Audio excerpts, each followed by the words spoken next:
I was brought up as an Orthodox Jew and a Zionist.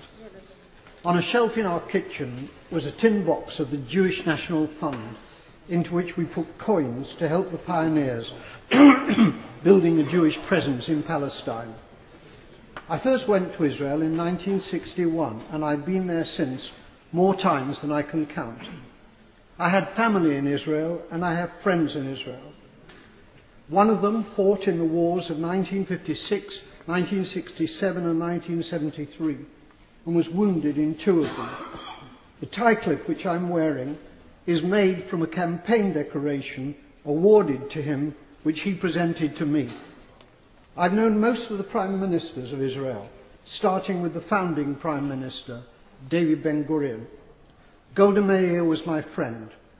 So was Yigal Allon, the deputy prime minister, who as a general won the Negev for Israel in the 1948 War of Independence. My parents came to Britain as refugees from Poland. Most of their families were subsequently murdered by the Nazis in the Holocaust.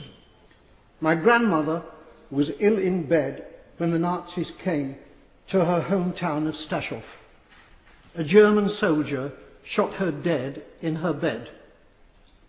Madam Deputy Speaker, my grandmother did not die to provide cover for Israeli soldiers murdering Palestinian grandmothers in Gaza. The present Israeli government ruthlessly and cynically exploit the continuing guilt among Gentiles over the slaughter of Jews in the Holocaust as justification for their murder of Palestinians. The implication is that Jewish lives are precious, but the lives of Palestinians do not count. On Sky News a few days ago, the spokeswoman for the Israeli army, Major Leibovich, was asked about the Israeli killing of, at that time, 800 Palestinians. The total is now 1,000. She replied instantly, 500 of them were militants. That was the reply of a Nazi. I suppose that Jews fighting for their lives in the Warsaw Ghetto could have been dismissed as militants. The Israeli Foreign Minister, Tzipi Livni, asserts that her government will have no dealings with Hamas because they're terrorists. Tzipi Livni's father was Eitan Livni, Chief Operations Officer of the terrorist Irgun Tzvai Leumi, who organised the blowing up of the King David Hotel in Jerusalem, in which 91 victims were killed, including 4 Jews. Israel was born out of Jewish terrorism. Jewish terrorists hanged 2 British sergeants and booby-trapped their corpses.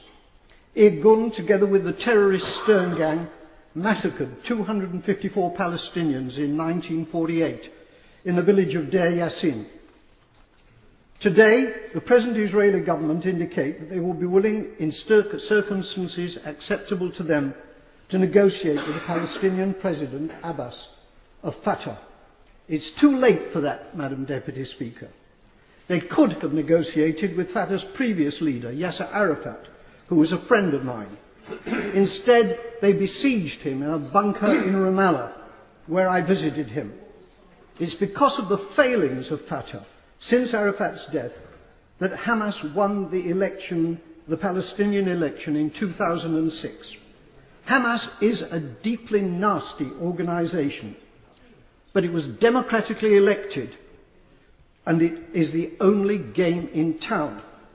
The boycotting of Hamas, including by our own government, has been a culpable error from which dreadful consequences have followed. The great Israeli Foreign Minister Abba Eban, with whom I campaigned for peace on many platforms, said, "You make peace by talking to your enemies." However many Palestinians the Israelis murder in Gaza, they cannot solve this existential problem by military means. Whenever and however the fighting ends, there will still be 1.5 million Palestinians in Gaza and 2.5 million more Palestinians in the West Bank, who are treated like dirt by the Israelis, with hundreds of roadblocks and with the ghastly denizens of the illegal Jewish settlements harassing them as well.